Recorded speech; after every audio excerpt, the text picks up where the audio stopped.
Andy B here on the Get You Home Show. That was the Ting Tings Be The One. Time's just a bit after 5:05, and my guest is with me for today. We do this on Mondays and Wednesdays, don't we? We have different people in. We introduce you to some amazing people from around the world. Today, I'm chatting with Miz. Hello, Miz. Hi, hello. Now, before people think he's got a name wrong already, no, not Miss, not Mrs., it's Miz with a Z. Yeah, I know. I danced in the 90s, so everything was a Z in the 90s, right? I Good. love Now, we met at the Hand in Hand conference a little while ago now. First of all, how did you find that conference for you?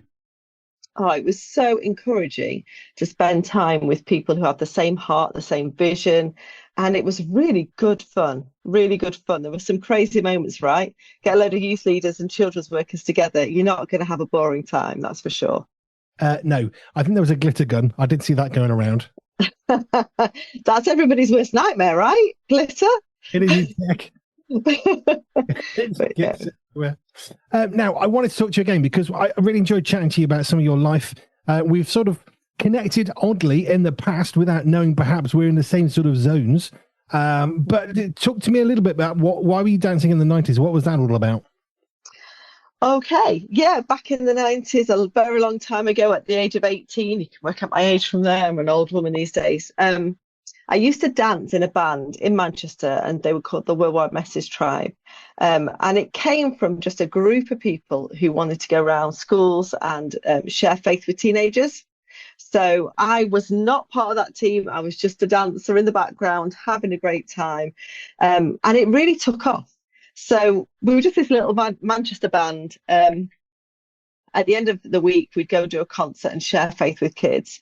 But for some reason, a guy in America got a hold of our tape, our cassette. That's how old it was, and said, "I really love this music." It was kind of full on dance music, and really wanted to take it out to the States. So he took it out to the States. He was a guy called Scott Blackwell.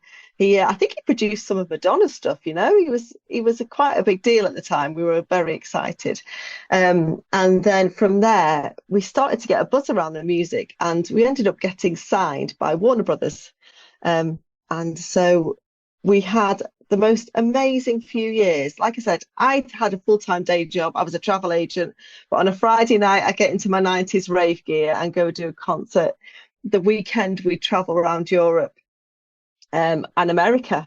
So we got to tour 6 weeks in America, 4 weeks in America on these great big buses, stadiums full of people, and Europe as well. I remember Oslo being like literally one of my favorite, and Dresden in Germany was amazing as well. So yeah, it was a crazy time, really good fun. We were a dance band that wasn't into drugs. We were a dance band that was into faith, and we loved sharing it. And it was just a really joyful time. Now, this is where one of our little connections comes in because in the 90s, between, the summer 95 and 96, I spent up a year up in Manchester in Droylsden, which is on the east side of Manchester, if you're trying to find that on a map. And every so often, there was this band that was doing this kind of cool stuff. And because I was working in schools, we would then go along as, I suppose, gentle bouncers might be one way of putting it, because we were doing youth workers at churches. We'd turn up, we'd rock up, and we'd enjoy this amazing concert by the Worldwide Message Tribe. And we had cassette tapes in our car that we traveled around to the schools in. So we had the Worldwide Message Tribe on cassette tape. Amazing, amazing. I think we've got a few somewhere still there, still in our attic. In fact, just only last year, because my husband produces the music, I'm not the musician. He's called Sark. Again, 90s. that's his 90s name. And I just said, look, mate, we need to clear out the attic. There's too many cassette tapes and mini decks and all these different kind of ways of producing music up there. Let's get it sorted before we get too old. So we've actually moved it all onto Spotify. So if you want to listen to the Worldwide Message Tribe, you can have a listen to it on Spotify. It's crazy. The music, the 90s were crazy, right? It was really good fun. And very high energy. And I listen to the music now and think, how the heck did I dance to that? Yeah, I remember one of the schools, I think I said this to you before, we went to one of the schools we worked in. Andy Hawthorne was there with the Worldwide Message Tribe. And I remember there was a woman dancing for him in that school who'd just come off a tour with Prince over in America. She came into the Manchester airport, flew straight in, got Andy, said, "Can you come down?" She turned up at the school and she was doing dancing with Andy and all the rest of it. And do you know the thing that I loved about it? Because I love music. It wasn't just a bit of fun. It was also, the music was properly good. And that's one of the things I think really made it work. And it was also absolutely evident, everyone here having an absolute blast. It was so much fun. Yeah, it was great. I mean, you think about the health and the safety now. Yeah, the kids used to go bananas. It was proper mosh pit stuff, wasn't it? It was really good fun, and really positive messages for children that still are relevant today and are still shared today. So yeah, I don't think I'd talk about it an awful lot to my team because it seems a very long time ago, but I have friendships for life. So I'm spending Friday night with my best friend Emma, my sister, and our daughters. And Emma's daughter is now in a band called Saints Destiny. She's carrying on the tradition. So yeah, we're still all friends now. It's really lovely. Brilliant. I've actually just put some Worldwide Message Tribe in whenever this interview finishes. So we have a few in the system because I absolutely had to. In fact, here's one for you. When we started this station, 12 p.m., the 1st of September, 2023, the very first song of this radio station was Revolution by the Worldwide Message Tribe. I've just got to do the dance move. It was so bad. So I'm doing a wheel with my arms. That's the dance move for the Tribe Revolution. That was one of our very first I think we started the set with Revolution. What a tune. But yeah, a long time ago. I've got to just drag that one in. We'll have a message face. Oh. We'll have I used to love Kickstart because I love high energy dance. So that was my favorite. Real Thing actually got into the charts in America, the dance charts, which was amazing at the time. Very exciting. We had a 12-inch. It was really cool. 12. Yeah, it's not a sub. It's not a sandwich. 12-inch record vinyl. Yeah. Still in the attic. Probably should bring it down. Right, that gives us a picture of what you were doing in the 90s. How on earth did you find yourself as a travel agent doing dance for Andy Hawthorne with the Message Tribe? What was the door that you went through and thought, let's do this? Oh, hilariously, it was. I mean, we're talking. So Mark Pennell's was the other half of the Worldwide Message Tribe, and I used to be in his church. So I think I was dancing in a disco as you do in a youth group, and he was like, "Oh, you're quite good." So he actually dated my sister, married my sister, and I married his music partner, which was Miz Porter. So yeah, it's one of those very church-based connections. But Mark started going into schools before the Worldwide Message Tribe, and he had his own music, which Zart produced, and I used to dance for that. And then it morphed into this thing when Andy decided that he wanted to become a rapper.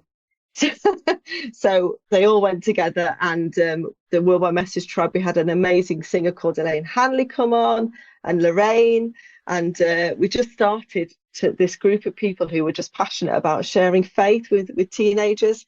And it became a tribe, which is why it was called the Worldwide Message Tribe, and the rest is history. Okay, that's the 90s. That gives us an idea into what you were doing. Obviously, that's faith-based. Where did faith begin for you that you were in the church to start with?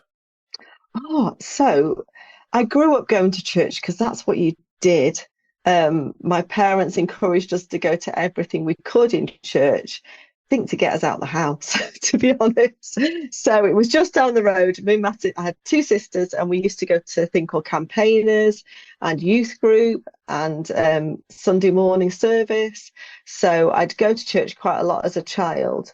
I became a Christian as a child, and I think that's probably why what I do now is so important to me. I remember, my life wasn't particularly easy. Had some tough times during my childhood, including my dad leaving, and some really tough stuff. And I just knew that there was a God who loved me and was a father, and that really helped. And then I think at the age of 13, I went with church to see Billy Graham at Anfield and became a Christian and went down officially to say, right, I want to do this for life. Which is kind of like a marriage, right? Once you've gone to that space and you've prayed that prayer, that's it.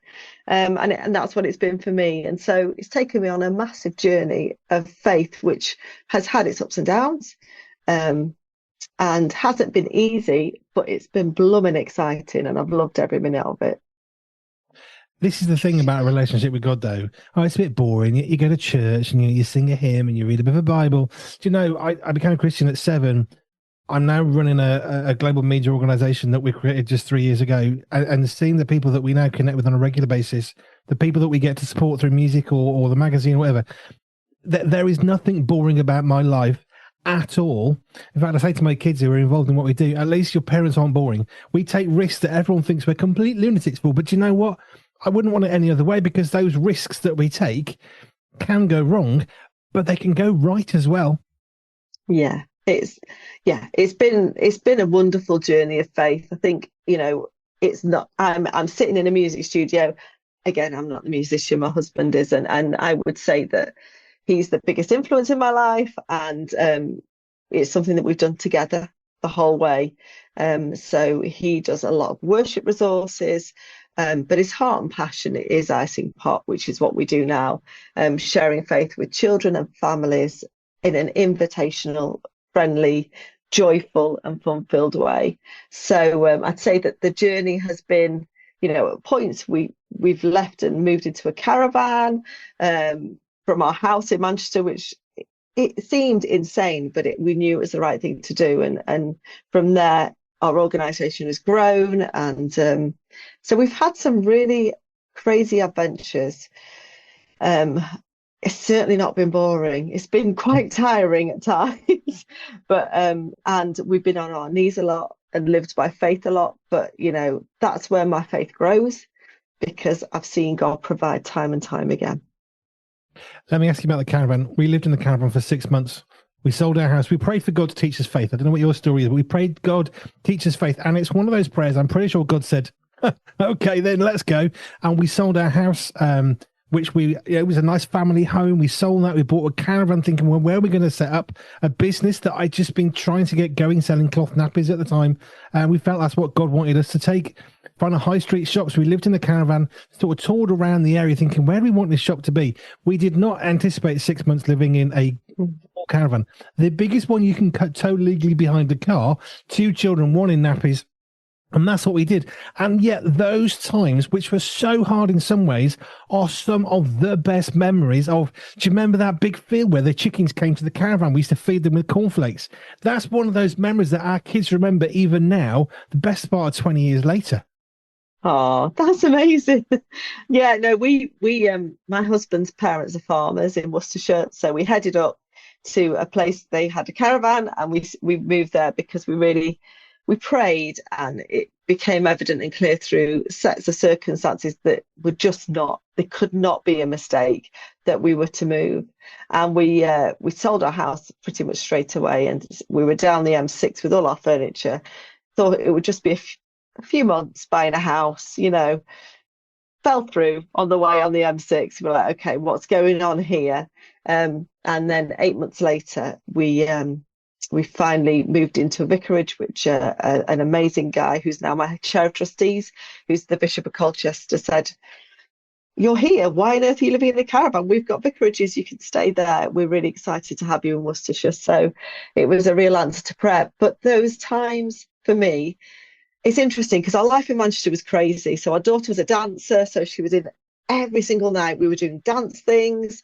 Our son was doing football. It was a really busy life. And I think actually you can be in a place where your children are so busy and you're so busy that you can lose that connection with each other. Yeah. And I think being in that physical space with not a lot and not many friends actually was really precious. And I remember having Christmas there and putting up a little Christmas tree in this freezing caravan where we had every heater on all of the time, thanks to our very kind father-in-law. And it was really precious. And another story, which was incredible, was the moment that we moved out of the caravan. Um, we'd had this vicarage offered to us, and I put all the furniture in storage, and we didn't have a lot of money at the time. In fact, we had no money. Um, and I woke up in the middle of the night, and it was the first time I'd been upset, worried, or concerned the whole 8 months, because it had just been so relaxing. To be honest, it was fine. And I was worried because I realized we hadn't got a mattress and we couldn't afford a mattress. So it was like, what are we going to do? We have no mattress. How, you can do without a bed frame, but without a mattress, you're stuffed, right? So next morning, went to see my mother-in-law because it was on her farm that we were staying, and said to her, we haven't got a mattress. I don't know what I'm going to do. I have no money to buy a mattress. The moment I said that, this van came along behind the back of the field, and it literally was behind the back of a field where nobody's meant to drive, and turned into the farmhouse at the back where people are not meant to go, and just stopped and knocked on the door. And the van said, "Sleep Master." It was incredible. So we both looked at each other and just absolutely taken back. This guy up the door said, yeah, I've just got rid of, I've just been putting mattresses in the local area, in the local new houses, but I've got loads spare, so I'm just going round. Would you like one? we just couldn't believe it, but we could believe it because I do believe that there's a God that listens to our big stuff and our little stuff. And obviously my mother-in-law bought me the mattress, so it was cushy. But that's another part of the journey of faith. You're talking about living by faith. We still do as a family. I get to work with my whole family. There's 5 of us, and it's great, and it's a bit crazy, and it's a bit mad, and people think, how do you get on with each other? Really well, because this has been our life. Because we lived in a caravan, you learn in a very small space to get on with each other in a way that anybody in a big 2-bed, I mean, we lived in a 1-bed apartment. After that, it felt enormous. But when you're living in a house, there's a lot of distance around you. And we're in a huge 4-bed farmhouse now, which is great because we've got studios and offices and all sorts. But even that, it feels quite close because we literally live and work together every single day, 5 days a week, 6 days a week. But we get on because that's just what we've learned to do. And it's really, really precious. Oh, that's so nice. It was a really great time. And I do look back at it with it was happy time. I mean, there was a flood at one point, which was a bit scary. When we were out and our teenagers, we were like, okay, are they going to be floating away? But it was fine. So it was all good. And yeah, I look back on it anyway with fond memories. I'd have to ask my kids about that. They're in their 20s now. I'm not sure what they'd say, but I look back and really fond memories for me as a mum. But I'm glad to be in a house. Well, yeah, so I was chatting to a guy who was with Operation Mobilization on the ship that goes around the world, and he took his family with him, two younger kids. And I was with him when he asked for the first time. I mean, this is a guy who's got children of 12 and 15 himself. What was it like when you were on the ship? It must have been a really hard time without your toys, because they obviously had a few toys at a time. And the guy said, they were brilliant times. There were all these people who would never be able to get to meet like that ever again. We're on a ship. It's like a real amazing family of people. Yeah, we didn't have toys, but we could go next door and chat to so-and-so, and we could go and spend some time with this person. And I think their dad was sort of worried and relieved in a very, very quick succession of how much time this lad, as he was now, 40-year-old at the time, how much he enjoyed that. In one level, very, very Spartan little bedroom, not a lot of toys, but he had a great time, because it's interesting the perspectives we put on as parents of how children should be able to enjoy themselves based on what we think, but actually they're having a whale of a time. Yeah, I think it's life experience. I think that's what I was in Manchester for 40 years. Never thought I'd leave. It is the motherland in my mind. I do love it. I will be watching the football tonight. But it's been great to be here, and it's been an adventure. And I'm only in Worcester. It's as far south as I go, Andy. I'm not going to lie.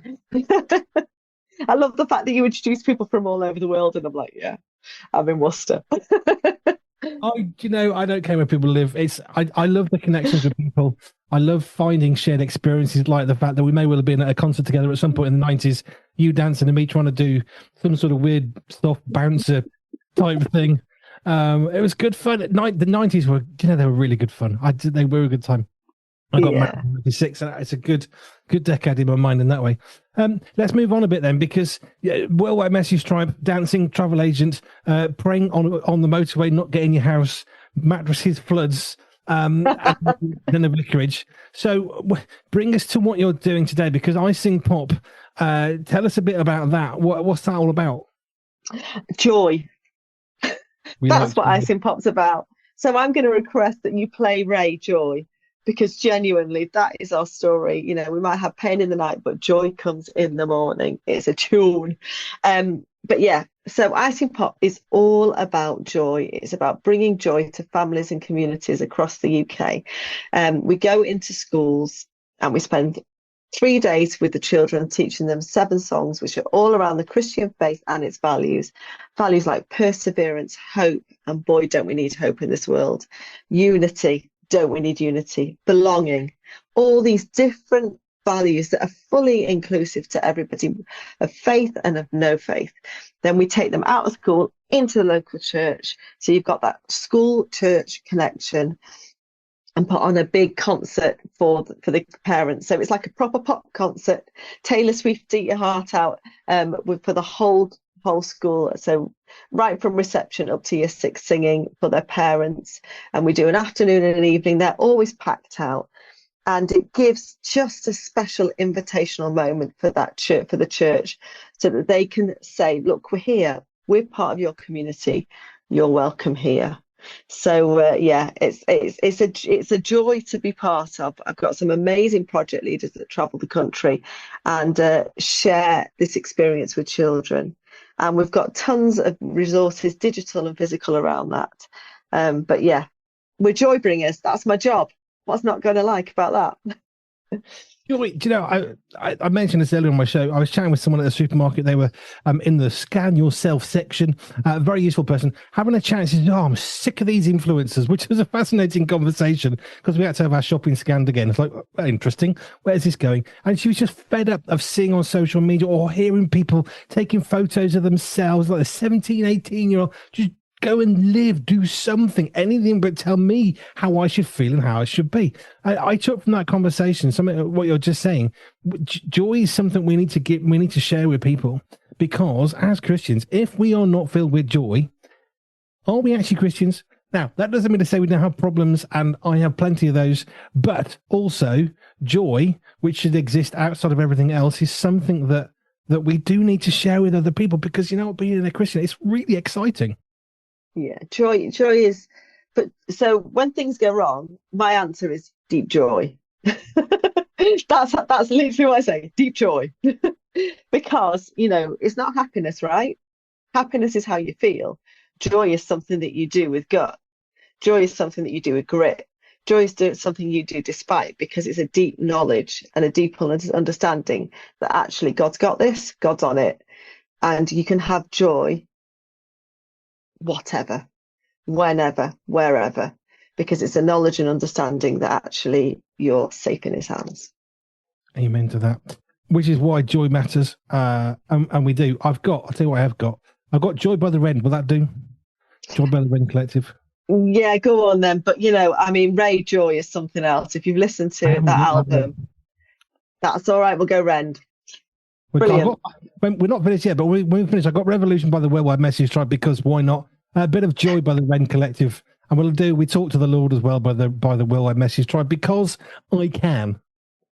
Quite frankly. You got your big white hands out to dance. So, you're talking about the work your husband's doing. So talk to us, what is iSingPOP actually doing? Because I know bits of it, but are you writing songs? Are you taking songs and making them into videos? What is it the work that's actually going on as iSingPOP?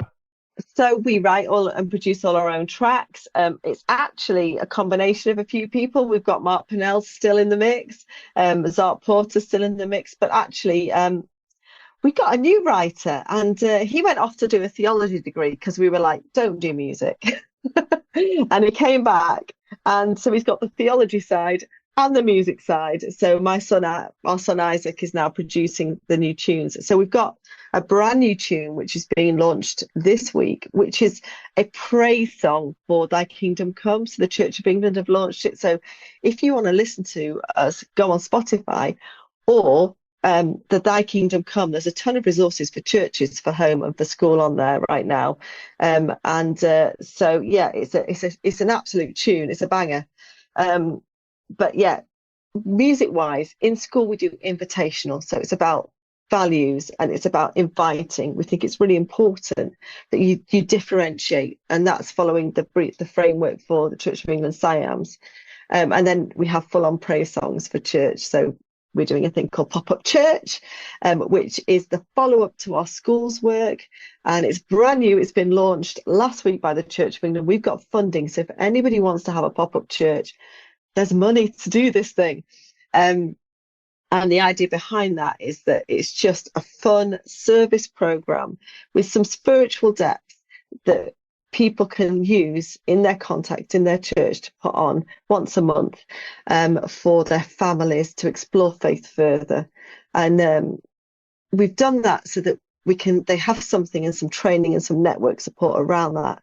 So that's the stuff is done for them. So that they can focus on relationships, because church is all about relationships, right? It's all about bringing communities together. So yeah, but music wise, we don't stop writing music. There's tons on Spotify. We're at Big Church Festival again this year, so we'd love to see you there if you're heading to Big Church. It's such a brilliant event, and my dream is to meet CC Winan. I love her but I don't think that will happen. Hey ho. Deep joy. Hey, joy. This is the thing, though. Joy is not about being happy when things are bad, because that's just wrong. The Bible even says that when someone's mourning, you're supposed to mourn with them. But when they're laughing and joyful, then you should be laughing and be joyful with them.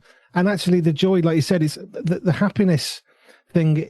It frustrates me, I think, sometimes, because people are trying to pursue happiness. But if I can be happy, then life will be better. And yes, it will for 25 seconds, and then it'll be gone again. But the thing about joy is it's everlasting, which is such an unused word. We don't understand the concept of everlasting because we live 80 years or whatever it is, and we die, and it's very gone. And no, joy is everlasting because it lives on regardless of how we feel. And that's why joy is so important, which is what I loved about meeting some of your team at Hand in Hand, because there was this joy literally bubbling out of just spending 20 seconds chatting to one of your team. Well, that's so nice. I'm really happy about that.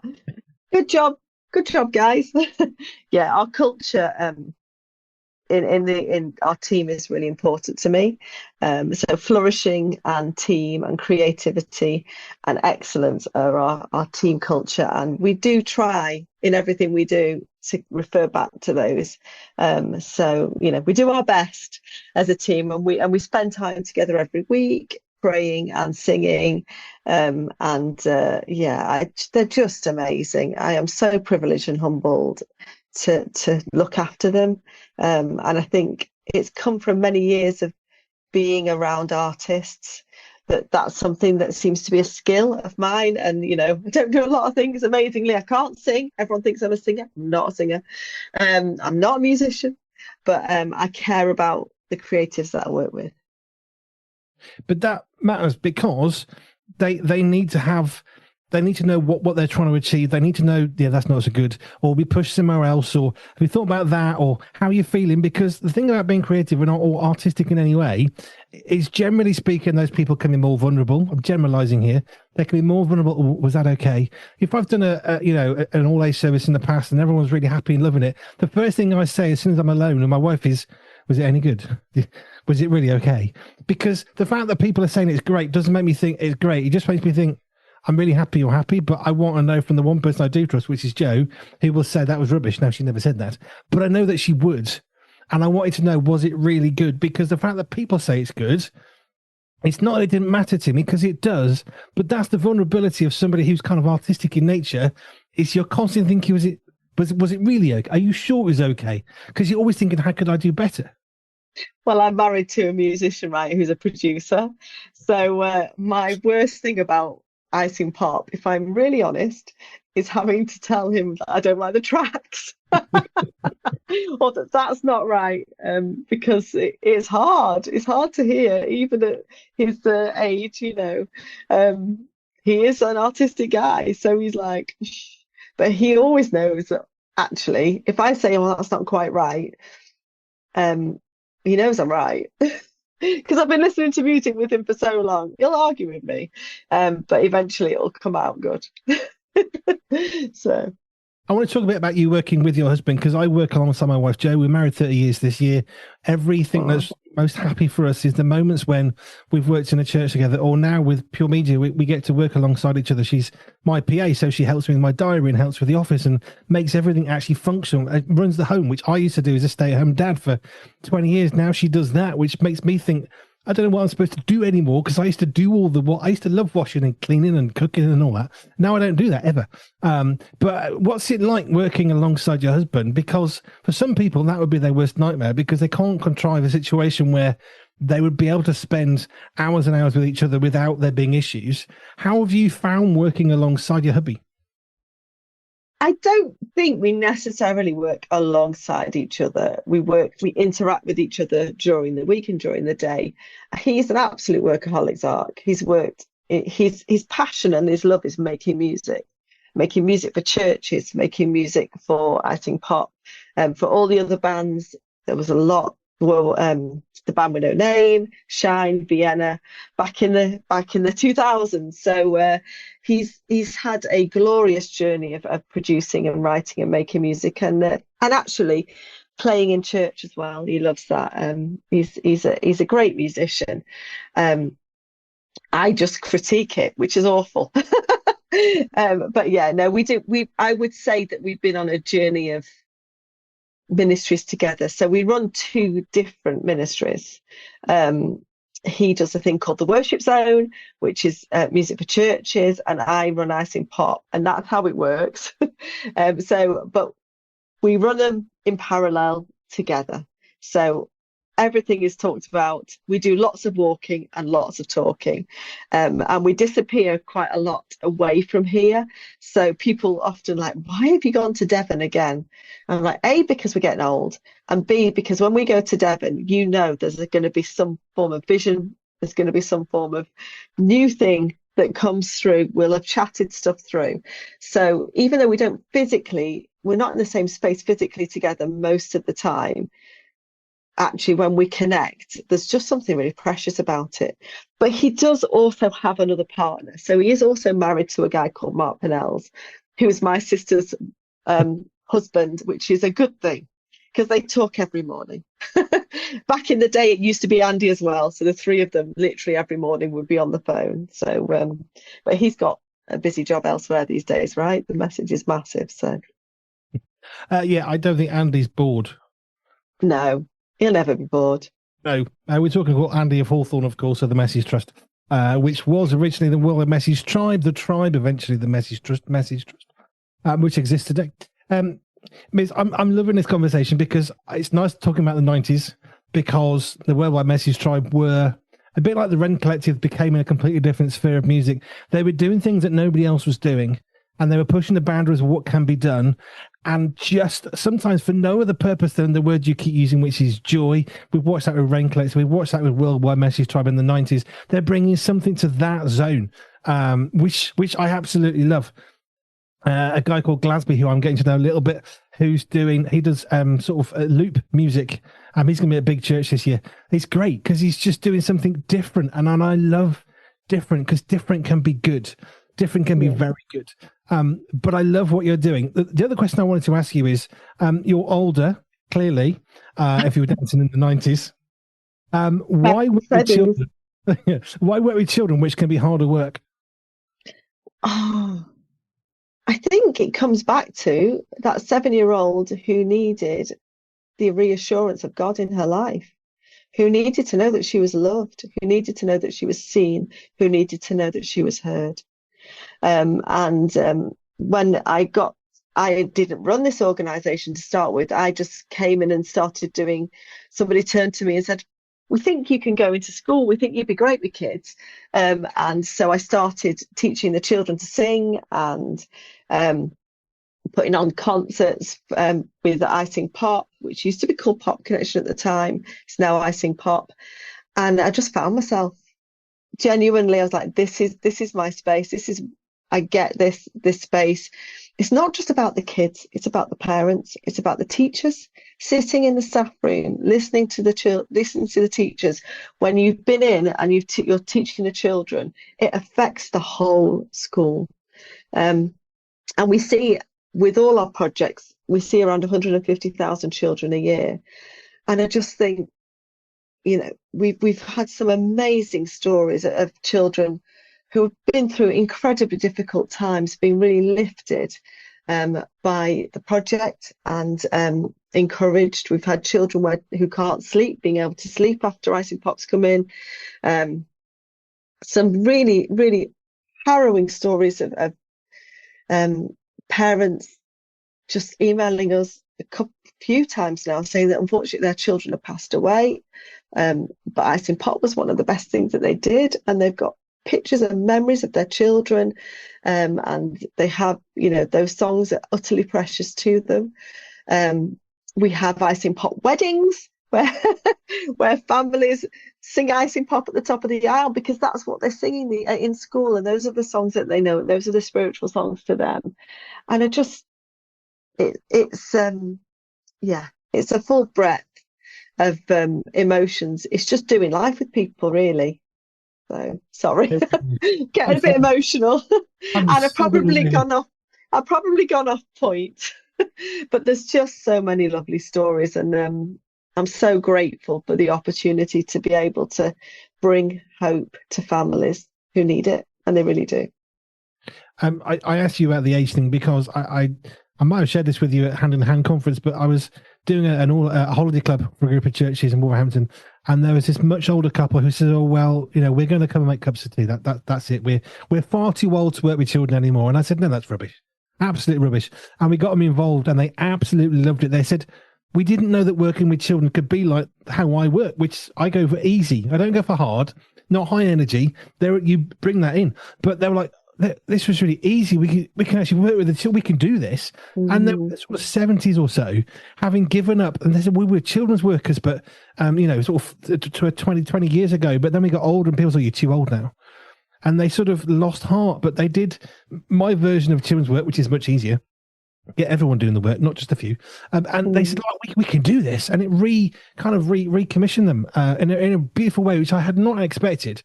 I was just like, if you're going to come and volunteer, you got to get stuck in, and they did, and it was great fun because they just not thought of a different way of doing church. Yeah, and that's what pop-up church is all about. So we've seen the need to firsthand of doing this amazing project, having all these people in the church and people wanting to connect with faith. This isn't us preaching at them. This is us sharing faith and then wanting to connect with faith, but not having those next steps naturally to go to. So that's why we started Pop-Up Church. But with the fact that we realise that there aren't that many people who can volunteer for the churches we work in, because we work in local church and local school. It's a national project, but it is all about the local.